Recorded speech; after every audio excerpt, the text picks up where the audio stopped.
오늘은 어느 성도가 질문한 내용입니다. 왜 아까운 젊은이들이 일찍 죽고 또 의인들이 하나님께 일찍 취하여 감을 당하는가?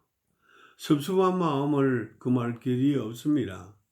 그래서 하나님의 그 섭리를 한번 생각해 보도록 하겠습니다. 의인들이 일찍 죽는다. 좀 더 살았으면 좋았을 뻔한 사람들이 일찍 죽는다. 너무 마음에 안타깝고 그리고 슬픈 일입니다. 그러면 하나님은 왜 이 슬픈 일을 동의하시고 또 이 슬픈 일을 사람들에게 나타내셨을까요? 자, 여기에 대하여 성경은 바로 직설적으로 이야기합니다. 이사야 57장 1절에 이런 말이 있습니다. 의인이 죽을지라도 마음에 두는 자가 없고 진실한 이들이 거두어 감을 당할지라도 깨닫는 자가 없도다. 의인들은 악한 자들 앞에서 불리어 가도다. 성경은 바로 이야기하고 있습니다. 의인이 일찍 죽는 것은 하나님이 저를 불러서 갔기 때문이었다고 말합니다. 그리고 2절에는 이런 말이 있습니다. 의인들은 이미 안식에 들어가고 침상에서 편히 쉬느니라 하는 말을 발견하게 됩니다. 그러니까 다시 말하면 우리 인간적으로는 좀 안타까워요. 저 사람이 오래 살았으면 좋았을 뻔했는데 근데 하나님 데려가셨네. 그때에 우리는 하나님에 대해서 섭섭합니다. 그러나 성경은 오히려 저는 침상에서 쉰다고 말합니다.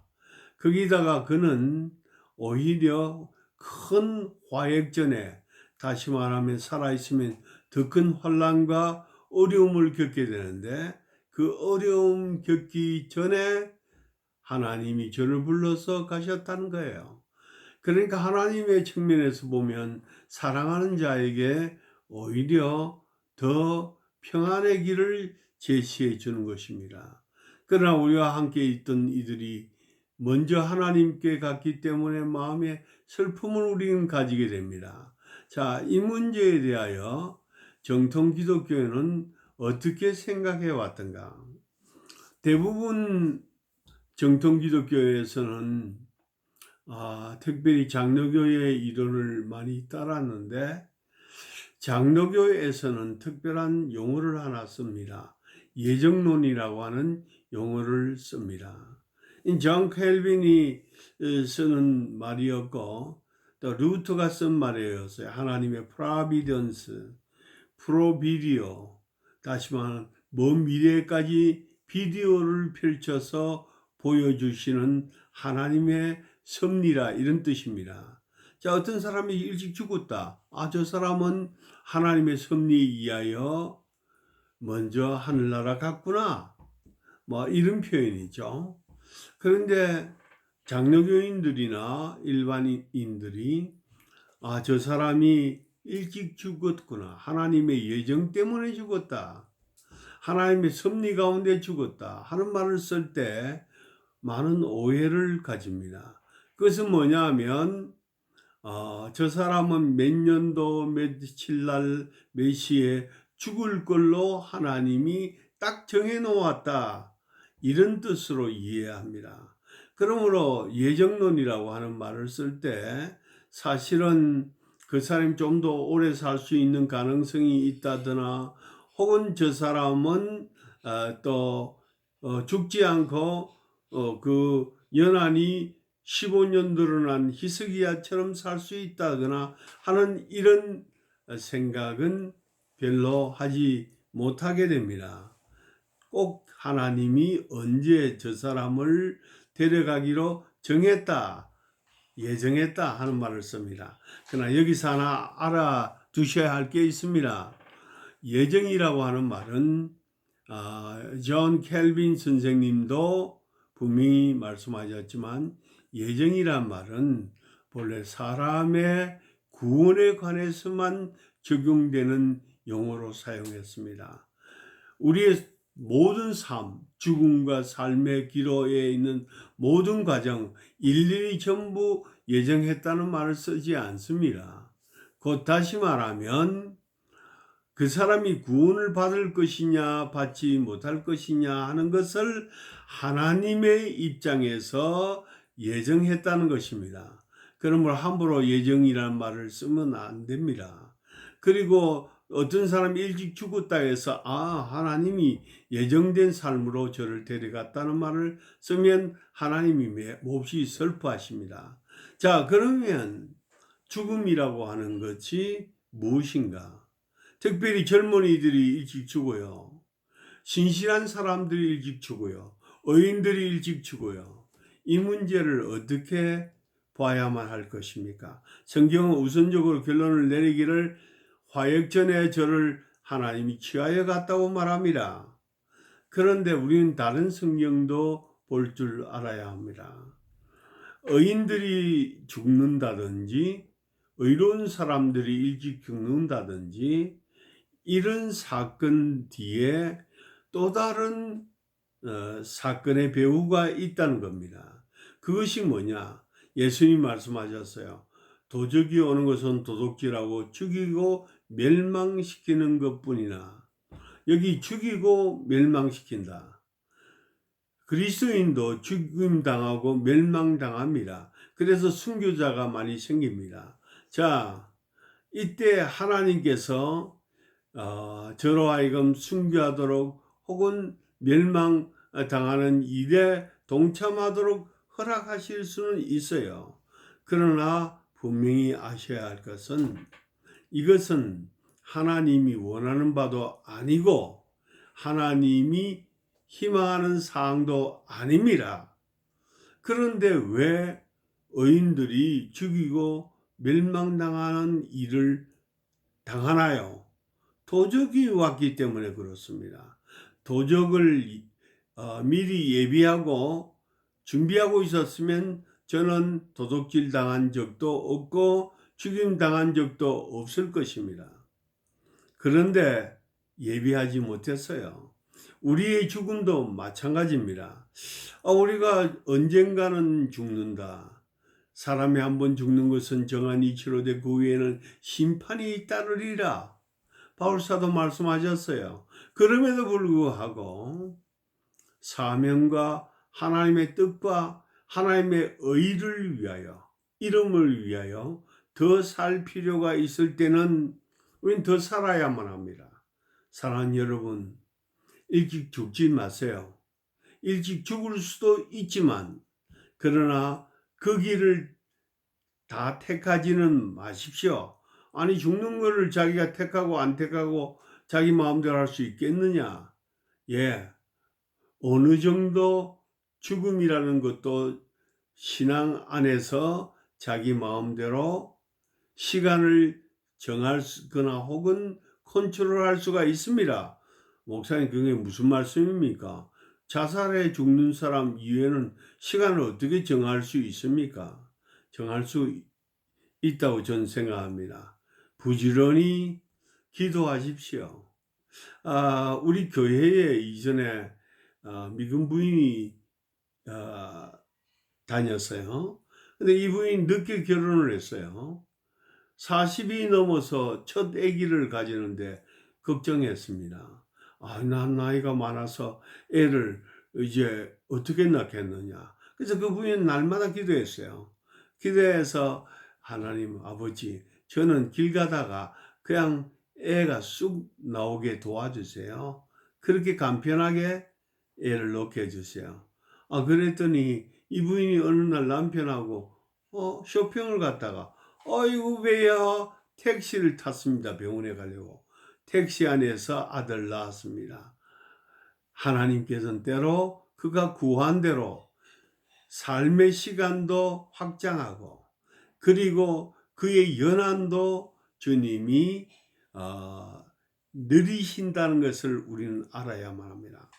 도적이 오는 것은 일찍 죽이고 멸망시키는 것뿐이지만 내가 온 것은 양으로 하여금 생명을 얻고 또한 풍성케 하기 위함이라. 예수 그리스도는 생명을 연장하시기도 하고 그리고 또 느리시기도 합니다. 생명 자체를 주시기도 합니다. 그래서 죽은 나사로를 나사로 나와라, 나사로를 살리셨습니다. 사랑하는 여러분, 왜 우리는 죽는 것만 생각합니까? 일찍 죽을 수도 있어요. 그러나 하나님에게 부지런히 부탁하세요.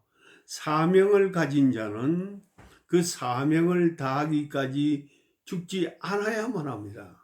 혹이 죽을 수가 있어요. 그러나 비겁하게 살라고 버덩버덩 될 필요는 없지만은, 그러나 일찍 죽는 것에 대해서 원한이나 혹은 불평은 없어요. 우리는 그리스도인들은 그러나 사명을 위하여, 주를 위하여 오래 살아야 된다. 그럼 오래 사셔야 돼요. 그래 죽음에 대해 명령하셔야 돼요. 죽음아 너는 물러갈지어다. 사람들은 죽음은 정한 이치이기 때문에, 혹은 죽음은 변함이 없는 것이기 때문에 어떻게 할 수가 없다고 생각합니다. 어느 날 루터에게 편지가 하나 날라왔어요. 그때가 루터는 많은 병을 가지고 있어서 몸이 병들어서 죽게 생겼어요. 근데 루터의 친구가 보낸 그 편지 안에는, 내가 이번에 독일 성경을, 그러니까 원어 성경을 독일어로 번역하려니 내 실력은 좀 모자라서 안 되니 자네가 와서 실력을 좀 발휘해 독일어 성경을 좀 번역해 주면 좋겠어. 히브리어 헬라어를 다 번역해서 독일어로 바꾸면 많은 사람이 성경 읽을 수 있지 않겠나. 그러나 루터의 형편으로는 도저히 그 번역 사업에 뛰어들 수가 없을 정도로 온몸에 문제가 생기고 죽는 날만 기다렸습니다. 그래서 변명을 썼습니다. 나는 이렇게 해서 나는 죽게 되었으니까 그만 다른 사람한테 맡기면 좋겠네. 그러자 그 친구가 또 다른 편지를 썼습니다. 그 편지에는 루터가 그 편지를 펼쳐보면서 깜짝 놀랐어요. 거기엔 단 한마디 말만 있어요. 잔소리 말고 너 이리 와! 하나님의 사명을 이루기 전엔 죽으면 안 돼! 하는 말이 그 안에 들어있었어요. 루터는 벌떡 일어나서 그날부터 하나님 사명을 다했습니다. 그리고 그는 오래 살았습니다. 사랑하는 여러분, 제가 대학원을 다닐 때인데, 우리 한국에서는 유명한 성경학자로 박윤선 박사님이 계셨습니다. 당시에 학교도 어지럽고 당시에 교계가 굉장히 어려웠습니다. 그래서 합동측 교단의 지도자가 이제 쓰러져서 죽게 되었어요. 박윤선 박사님이 다 죽어가는데, 제가 어린 심정에, 아니 죽을 시간이 어디 있어? 지금 이 학교고 이 교단을 이대로 두고 죽는다. 정리도 안 하고 죽으면 지도자로서의 책임이 그거 제대로 지은 것이 아니잖아. 그래서 편지를 썼어요. 박윤선 박사님한테. 지금 죽을 시간이 어디 있습니까? 그리고 아파서 드러누워 있을 시간이 없습니다. 그런데 지금 박윤선 박사님이 모든 교수들을 살리기 위해서 지금 나서야 할 때입니다. 당시에 이사회에서는 교수들을 사직시키려 했습니다. 그때 교육법에는 이사회가 사직시키면 다시 교수로 복직을 할 수가 없다 하는 그런 악법이 있었습니다. 이 때문에 죽게 되었어요. 그런데 제가 그 편지를 박윤선 박사님한테 보냈습니다. 보낸 며칠 있다가 박윤선 박사님이 사람을 보냈어요. 그래서 내가 박윤선 박사님 만나러 침상에 갔습니다. 다 죽어가시면서 숨을 쉬는 겁니다. 그래서 박사님, 이렇게 죽을 시간이 어디 있습니까? 이렇게 아플 시간이 어디 있나요? 일어나서 많은 사람을 살리고 학생들도 제대로 가르치셔야죠. 그랬더니 웃으시면서 의사가 내가 살아도 3개월 정도밖에 못 산다던데 그저 3개월 동안 책이나 출석이나 다 마무리하고 죽으려고 그러는데, 그래서 제가 고함을 쳤어요. 죽을 여유가 어디 있습니까? 지금 무슨 호강스러운 이야기를 하십니까? 병석에 있는 박사님께서 깜짝 놀라서 주저앉았습니다. 그 길로 박사님은 10년 동안 감기도 걸리지 않고 10년 동안 강의를 하루 거의 8시간 이상 했습니다. 얼마나 놀라운 일인지 몰라요. 죽음이라고 한 것은 정해진 것이라고 모든 사람이 머릿속에 그런 관념을 가지고 있습니다. 아닙니다. 내가 온 것은 양으로 하여금 생명을 얻게 하고 더 풍성케 하기 위함이야. 사망이라고 하는 것은 피조물입니다. 모든 피조물들이 하나님의 아들들에게 명령을 받기 위하여 학수고대하고 있다는 사도행전의 말씀을 기억해야만 합니다. 사망은 바로 피조물입니다. 너는 지금은 내게 올 필요가 없다.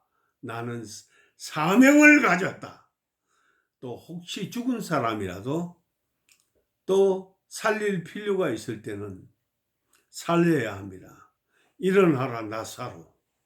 일어나라 나사로.